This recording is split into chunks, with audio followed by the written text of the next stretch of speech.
Yan ang problema ko. Ako nakainom. Sa taas.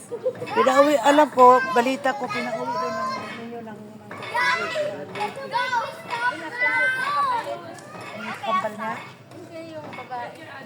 Ano yung nangyari sa kanya ngayon?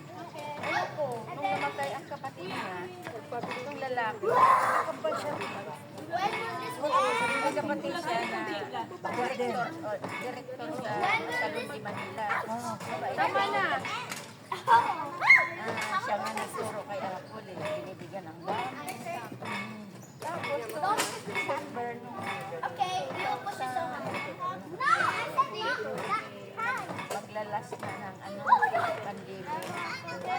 Namatay ang kapatid ng December. Sabi niya, ay, may araw na. Sabi ko, magaling ka na ba? Matuwa ka lang. O naman. Sige. Tapos,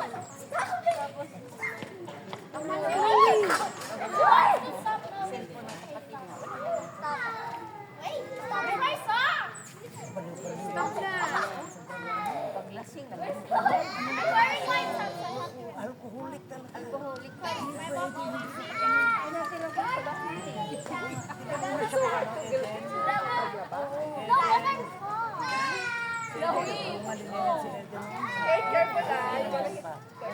Matagal na nasa probinsya. Si Jojo mo. Hindi niya matagal. Basta una si Apo sa inyo. Matagal. Matagal si Apple kay Edwin. Kaya kasi tambayan yung tindahan ko dito. Halos 10 years.